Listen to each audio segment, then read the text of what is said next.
لیکن میں آپ کو یہ ذہن دے رہا ہوں کہ مقصد ہمارا اعتکاف کا خدا کو پانا ہے. ارے ایک چھوٹی سی مثال دے کر گزر جاتا ہوں, مجھے اگنور کیجیے گا ٹائم اگر 2-4 منٹ اوپر ہو جائے تو. یہ بڑی اہم بات ہے. پھر جو میں ایسے کہاں نصیب پتہ نہیں اگلے سال ہماری زندگی کا ہے یا نہیں.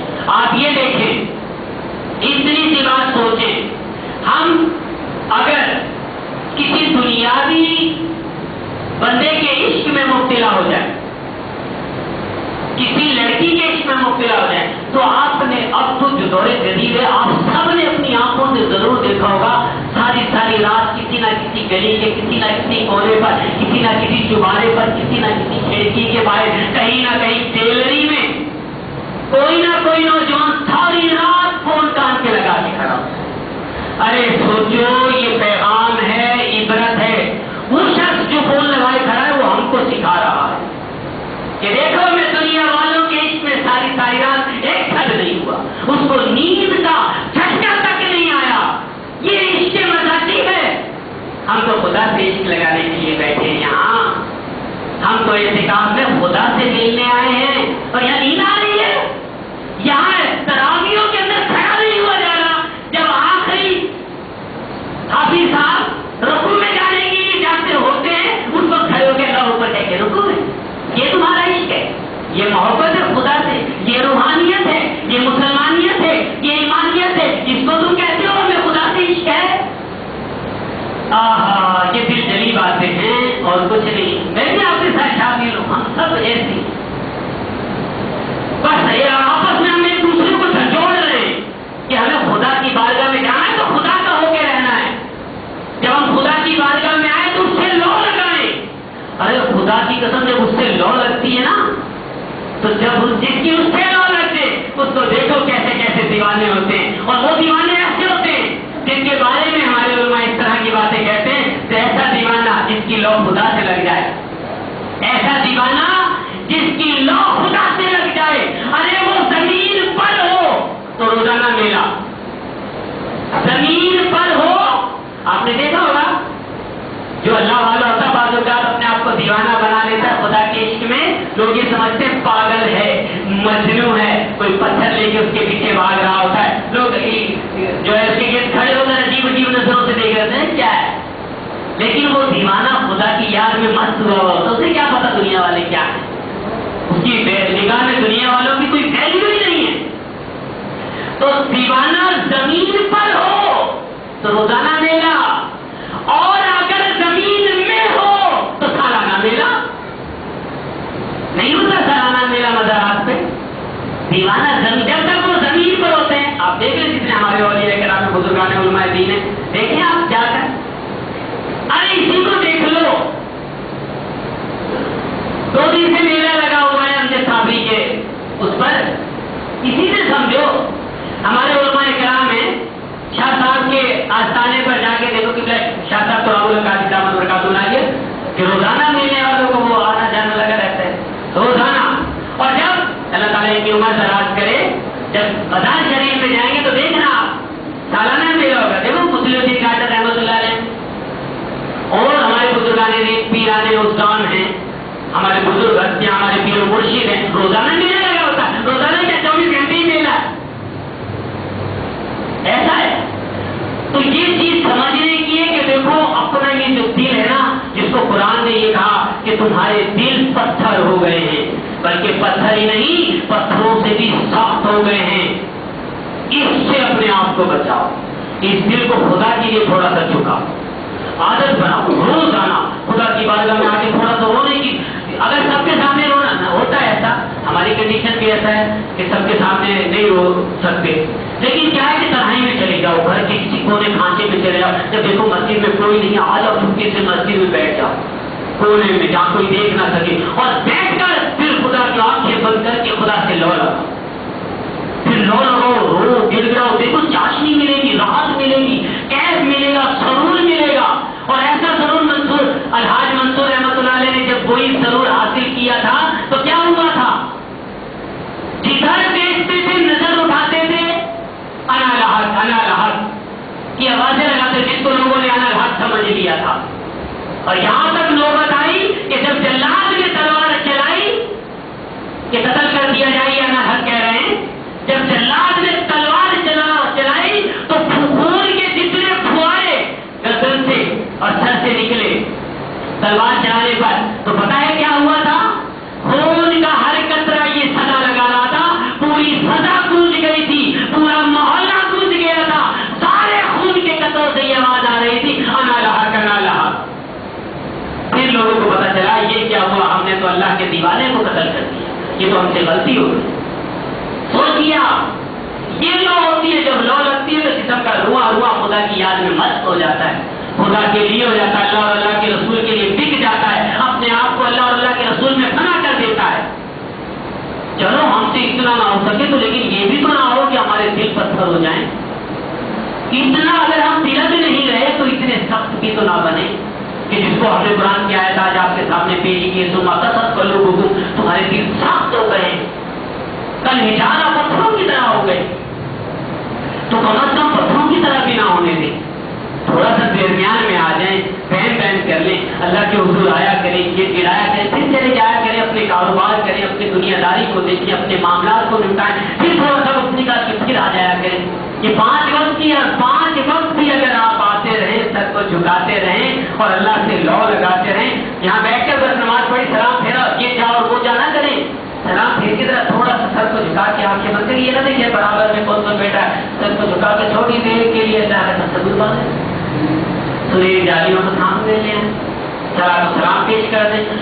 یہ وہ عمل بتا رہا ہوں جو روزمرہ میں تھوڑا تھوڑا کریں گے، یہ سخت جو قرآن کی آج ہم نے بیان کیا، یہ جو دل کی سختی ہے یہ سختی نہیں ہونے پائے گی، اس میں نرمی رہے گی۔ جب نرمی ہوگی تو کیا حال ہوگا؟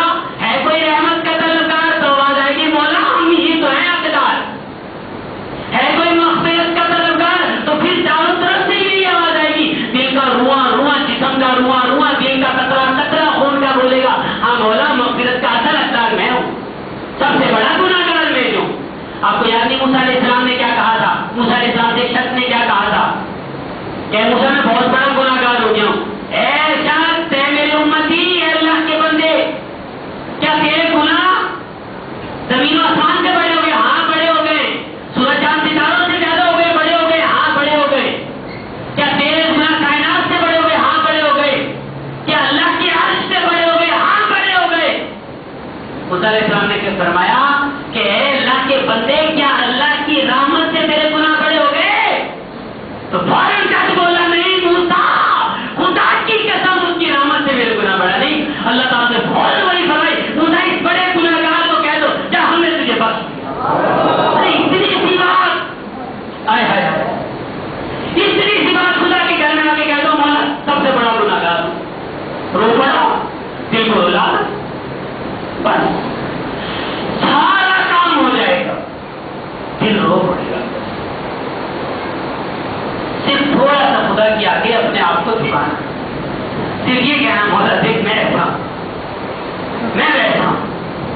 اور تیری رحمت بڑی، مجھے تیری رحمت سے نہ ہوگی۔ یہ مہینہ چلا گیا تو بتائیں آگے کون سا مہینہ آئے گا؟ رسول اللہ صلی اللہ علیہ وسلم نے اس پر آمین کہا تھا جب جبرائیل نے یہ کہا کہ جس نے رمضان کا مہینہ پایا اور اپنی بخشش نہ کرائی وہ تباہ و برباد ہو جائے، ہلاک ہو جائے، تو رسول اللہ صلی اللہ علیہ وسلم نے فرمایا تھا آمین، اور ہم ابھی تک غفلت میں ہیں، ہم ابھی تک غافل ہیں، ہمارے دل روتے نہیں، خدا کی یاد میں گڑ گڑاتے نہیں، اس کی طرف جھکتے نہیں ہیں، دلوں کو دل جو ہے وہ ملائم نہیں ہو پاتے۔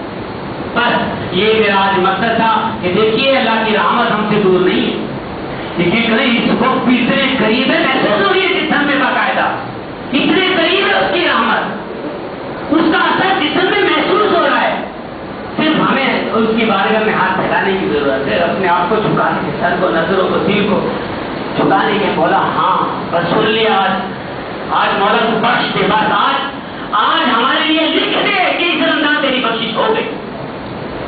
کوئی مریض اس کی رحمت دور نہیں ہے، ٹھیک ہے وہ ہمیں نظر نہیں آتا، ہماری آنکھیں اس قابل نہیں ہے، ٹھیک ہے ہم اس کو دیکھ نہیں سکتے، لیکن محسوس تو سب کچھ ہو رہا ہے۔ اس کی رحمت کو دیکھیے، آپ میں سے کتنے لوگ ایسے بیٹھے ہوں گے جن کو تجربہ ہوگا، مشاہدہ ہوگا کہ جب اس کی رحمت محسوس ہوتی ہے تو دل خود بخود روتا ہے، اندر سے خود بخود آنسو بہتے ہیں، خود بخود ایک بے چینی سے اندر ہو جاتی ہے کہ ہاں یار ہر چیز کے لیے ہم تڑپتے، نہیں تڑپتے تو خدا اور رسول کے لیے نہیں تڑپتے، ہر چیز کے لیے تڑپنا آتا ہے۔ بنی اسرائیل اس شخص کو بھی یاد کرے جس نے 100 قتل کیے تھے، 99 قتل کر کے پھر 100واں قتل وہ علامہ صاحب کو بھی قتل کر دیا تھا جس نے صحیح مشورہ نہیں کیا تھا، وہ علامہ تو نہیں تھا بربادی تھا، لیکن اس کی طرف بھی نظر کرو۔ جب وہ جانے لگا نیک لوگوں کی طرف، نیک لوگوں سے اپنے رشتے جوڑو، اپنے تعلقات، اپنی دوستیاں، اپنی یادیں نمازیوں سے، پرہیزگاروں سے بناؤ۔ جب وہ جانے لگا تو اللہ تعالیٰ نے اسرائیل علیہ السلام کو حکم دیا، اسرائیل 100 کے قاتلوں کی روح کم کر کے لاؤ، جس کو وہاں تک پہنچنے نہ دو۔ اللہ اکبر، وہاں تک پہنچنے نہ دیا، روح تو بیچ میں قبض ہو گئی۔ پھر دیکھیں خدا کی رحمت، ہائے ہائے ہائے، سوچئے 100 کا قاتل موسیٰ علیہ السلام بنی اسرائیل کا، آج وہ گناہگار، ہم بنی اسرائیل کے نہیں ہیں، موسیٰ علیہ السلام کے نہیں ہیں، ہم امتی۔ موسیٰ علیہ السلام کو نبی مانتے ہیں، ان کی تعظیم کرتے ہیں، ان کا ادب کرتے ہیں، ان کے امتی نہیں، امت ہے ہم اپنے آقا کی، امت ہے اپنے لاڈلے کی، اور ان کی امت کا کیا کہنا؟ لیکن بنی اسرائیل کا 100 کا قاتل، وہ صرف اس وجہ سے بچا جائے کہ یہ نیک لوگوں سے اس کی زمین قریب ہے، وہ صرف اس لیے اللہ کی رحمت فرمائے کہ بس تو یہ نہیں، ایک تو یہ کہ چلو قریب ہو، قریب خالی دور تھا، اللہ نے فرمایا فرشتے زمین کو حکم دیا، یہ جو فرشتہ ناپنے والا آ رہا نا، زمین ذرا ٹکر جا تو اس کو اللہ والوں کے قریب کر دے، ان اللہ والوں کی برکت سے اس کو بخش دوں گا۔ وہ تو خود بخشنے کے لیے ہر وقت تیار ہے کوئی بخشش کا طلبگار کہ اس کو بخش دیا جائے، ہے کوئی مغفرت کا طلبگار کہ اس کو معاف کر دیا جائے، مغفرت دے دی جائے۔ یہ ہر رات ہر وقت صدائیں بلند ہو رہی ہیں، بس صرف ہمیں اپنے آپ کو آج نیت کریں، ارادہ کریں، پتہ نہیں اگلا سال ہمیں نصیب ہو یا نہ ہو، اور جتنا وقت اب کیونکہ 12 ایک دن رہ گئے، 11-12 دن پتہ نہیں 29 روزے بنتے ہیں، 30 بنتے ہیں، یہ 11-12 دن جتنے باقی بچ رہے ہیں ان کے اندر اپنے ارادے پختہ کر لیں دلوں میں کہ ہمیں کچھ نہ کچھ وقت میں اکیلے میں تنہائی میں گھر کے کسی کونے میں یا مسجد میں آنا ہے اور آ کر بس اپنے آپ کو خدا کے حضور گڑ گڑانا ہے، رونا ایسا روئے کہ جسم اندر سے کانپنے لگ جائے، اندر سے لرزہ طاری ہو جائے، پھر پتہ چلے گا کہ پتھر اور پہاڑ لرزتے ہیں، زمین لرزتی ہے کہ خوف خدا سے تیرا دل لرزتا ہے۔ اگر پتھر ساری زندگی میں لرزے تو بھی اتنی خدا کی برکتیں نہیں لوٹ سکیں گے جتنی مسلمان کا دل صرف ایک مرتبہ لرز جائے تو وہ رحمتیں لوٹ جائے۔ اللہ تعالیٰ ہمیں رمضان کی برکتوں سے مغفرت کے اشرے سے اور اعتکاف کی برکتوں سے مالا مال فرمائے، اور اس میں ہمیں اپنا قرب عطا فرمائے۔